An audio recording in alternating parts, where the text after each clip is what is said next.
Okay, St. Norbert Sacred Heart won the council top bracket. It was an incredible last minute touchdown and an extra point to beat OLPH8 by 1 point, 8-7. They won. We had the same record as these guys, 5-3, and our kids are really thrilled. And just a great way to end the season. OLPH8 got beaten.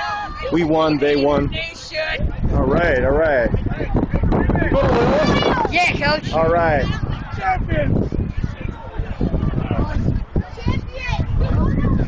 So, just a great victory. The coaches are talking to their players here.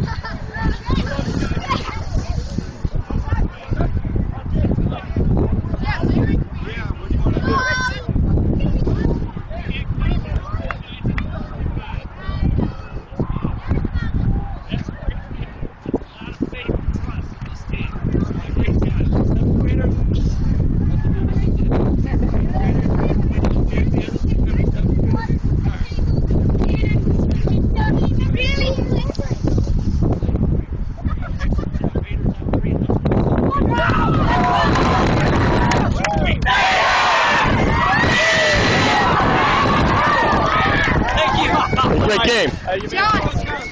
Great game, Coach. Thank you very much. All right.